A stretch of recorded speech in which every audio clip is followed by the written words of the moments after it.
Most people assume that hate looks loud, obvious, explosive. But in reality, the most dangerous form of dislike is quiet, controlled, and socially acceptable. Today, we're not talking about enemies you can see. We're talking about the ones who smile at you while quietly working against you. Let's break down 6 behaviors that reveal when someone secretly dislikes you. People who secretly dislike you rarely express it directly, because doing so would expose them and disrupt their social position. Instead, their feelings show up through inconsistency, one of the most reliable behavioral indicators you can observe. At first glance, everything seems normal. They agree with you, they nod along, they even sound supportive. But when you step back and compare what they say to what they actually do, the alignment just isn't there. This mismatch is not accidental. Human behavior tends to follow internal beliefs, even when someone is trying to mask them. When a person's words and actions don't line up, it usually means they are managing 2 different agendas, the one they present to you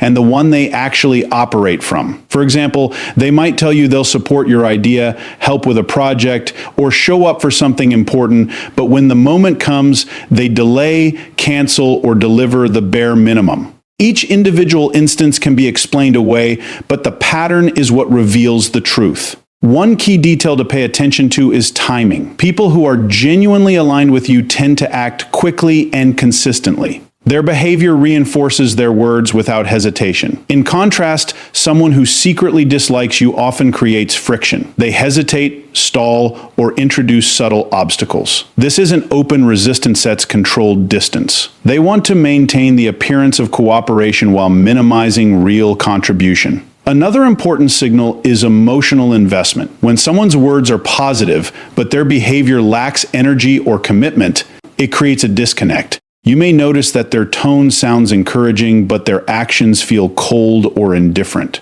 This emotional gap is difficult to fake over time. Even highly socially skilled individuals struggle to consistently align their behavior with something they don't genuinely feel. It's also useful to observe how they behave when there are no social consequences. In group settings, they may appear supportive because there's an audience. But in private, their actions often shift. They may become less responsive, less engaged, or less reliable. This contrast between public and private behavior is a strong indicator that their outward support is more about image than sincerity. What makes subtle inconsistency so powerful is that it creates confusion. You start questioning your own perception, because technically, they haven't done anything overtly negative. This ambiguity is what allows the behavior to continue unnoticed. However, when you shift your focus from isolated incidents to repeated patterns, the signal becomes clear. Understanding this behavior is not about becoming suspicious of everyone it's about becoming more precise in how you evaluate trust. Words are easy to produce, but consistent action requires genuine alignment. When those 2 elements don't match over time, it's not a coincidence. It's information. Backhanded compliments are one of the most socially acceptable ways to express hidden negativity, because on the surface they appear positive. The words are structured as praise, but embedded within them is a subtle message that diminishes, questions, or repositions you. This dual-layer communication allows the speaker to maintain plausible deniability. If you react negatively, they can easily claim you misunderstood or that they were just being nice. What makes this behavior particularly important to understand is that it is rarely accidental. Communication is shaped by intent, and backhanded compliments are often used by people who want to manage how they are perceived while still expressing underlying resentment or insecurity. For example, someone might say, "You're actually really good at this," where the word actually implies surprise or a previously low expectation. Another common version is, "I didn't expect you to handle that so well," which sounds like praise but subtly reinforces doubt about your ability. The structure of these statements matters. They typically combine a positive element with a limiting qualifier. The positive part keeps the interaction socially safe, while the qualifier carries the real message. This creates a cognitive split. For the listener, you register the compliment, but something about it feels off. That discomfort is often your perception picking up on the underlying contradiction. Another key feature is context. Backhanded compliments often appear at moments when your performance, success, or recognition is visible. Instead of offering clear support, the person introduces a small distortion that prevents your achievement from standing on its own. It's a way of regaining psychological balance for them, especially if they feel threatened or competitive. Rather than directly opposing you, they subtly lower the perceived value of what you've done. Tone and delivery also play a role. These statements are often delivered casually, sometimes even with a smile or light humor. This makes them harder to challenge, because confronting them directly can make you seem overly sensitive. The person relies on this social dynamic to protect themselves. They can maintain a friendly image while still expressing negativity in a controlled, low-risk way. It's also important to notice patterns rather than isolated comments. Anyone can phrase something poorly once. But when these kinds of remarks happen repeatedly, especially from the same individual, it becomes less about communication style and more about underlying attitude. Consistency reveals intent. If someone regularly frames their compliments in a way that includes doubt, comparison, or limitation, it suggests they are not fully aligned with your success. Another subtle variation is comparative praise. Instead of recognizing your achievement directly, they position it relative to others in a way that creates tension. For example, you did better than I thought you would compared to everyone else, which shifts the focus from your accomplishment to an implied ranking. This keeps the attention divided and prevents the compliment from being fully supportive. Understanding backhanded compliments is not about reacting defensively to every ambiguous statement. It's about developing awareness of how language can carry multiple layers of meaning. When you consistently observe praise that includes subtle undermining, it provides useful information about how that person truly perceives you. Over time, this awareness helps you respond more strategically, rather than taking every word at face value. A lack of genuine support is one of the clearest behavioral indicators that someone is not truly aligned with you, even if they maintain a friendly or neutral surface.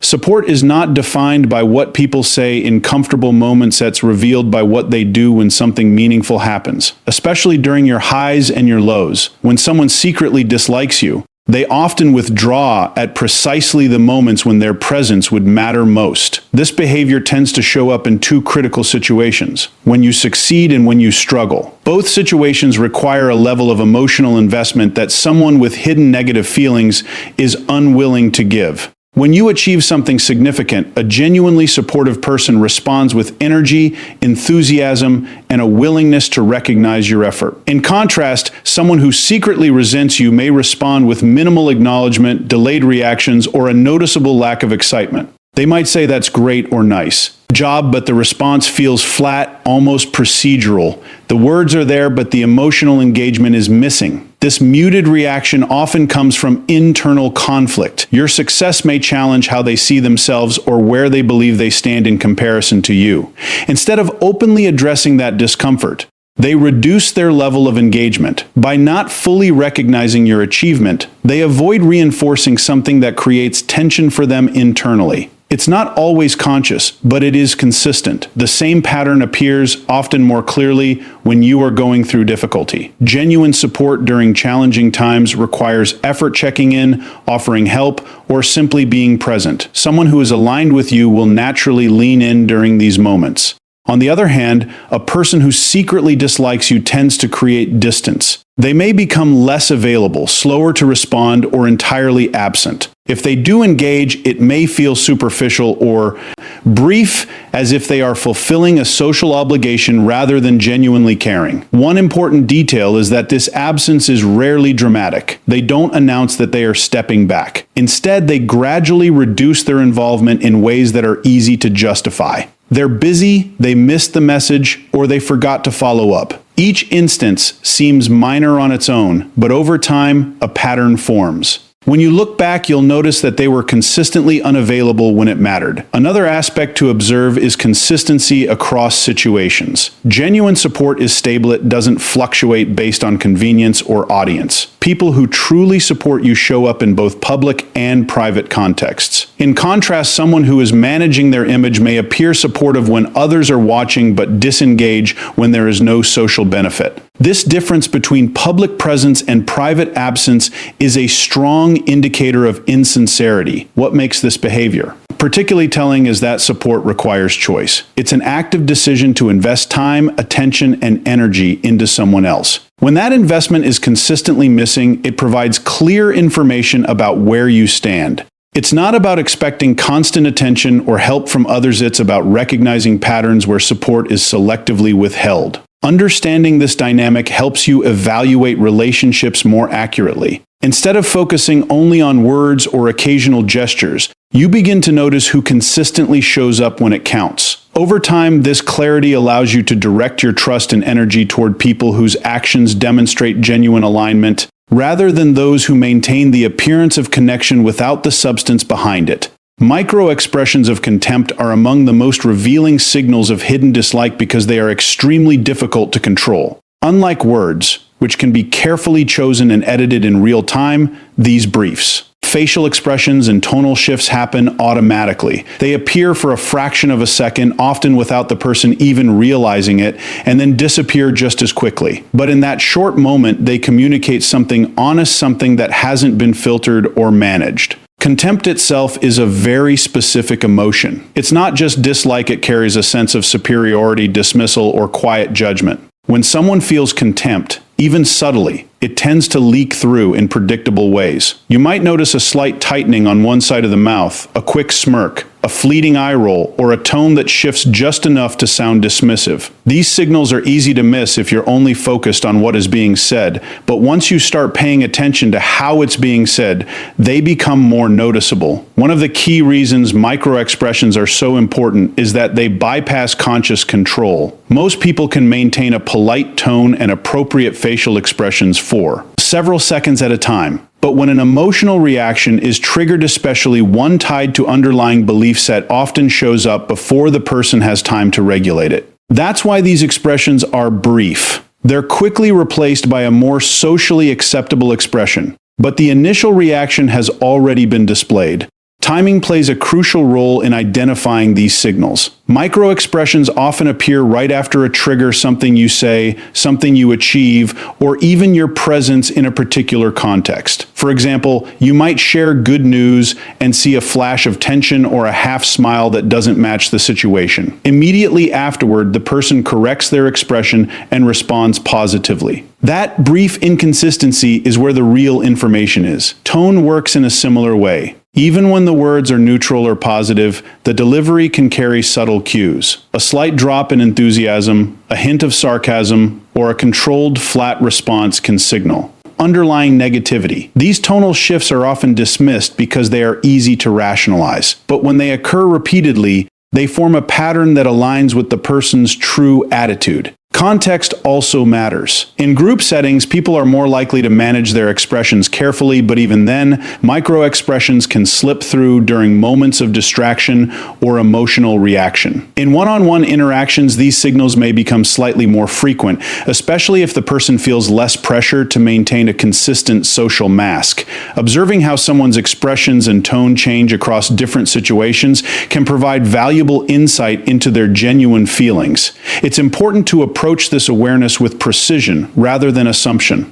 A single micro-expression doesn't define someone's attitude. People can have momentary reactions that don't reflect their overall perspective. However, when you notice consistent patterns, similar expressions appearing, in similar contexts, it becomes more meaningful. Repetition reduces the likelihood that what you're seeing is random. Understanding micro-expressions of contempt is not about becoming hypercritical or analyzing every interaction in detail. It's about recognizing that communication operates on multiple levels. Words carry one layer, but facial expressions and tone often carry another. When those layers don't align, the nonverbal signals tend to be more reliable. By paying attention to these brief, involuntary cues over time, you gain a clearer, more accurate picture of how someone truly perceives you, even when they are trying to present something different. Passive sabotage is one of the most difficult behaviors to identify because it operates in the gray area between intention and coincidence. Unlike direct opposition, it doesn't look like aggression. There are no open conflicts, no obvious attempts to block you.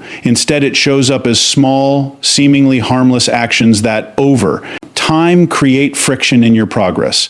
Each instance is easy to excuse on its own, but the cumulative effect is what reveals the pattern. At its core, passive sabotage is about control without exposure. The person engaging in it wants to limit your progress or influence your outcomes, but they also want to maintain a positive or neutral image. To do this, they rely on actions that are subtle enough to deny. For example, they might delay sharing important information, provide incomplete details, or forget key steps that affect your results. When questioned, they have a ready explanation-busy schedule, miscommunication, or simple oversight. One of the most common forms is strategic delay. Timing is critical in most situations, and by slowing things down, they can create missed opportunities without ever saying no. They agree to help, but their response comes just late enough to reduce the impact. This allows them to appear cooperative while still interfering with the outcome. Because the delay is slight, it's difficult to confront without seeming overly critical. Another variation is controlled incompetence. They take on a task or responsibility but perform it at a level that requires correction or rework.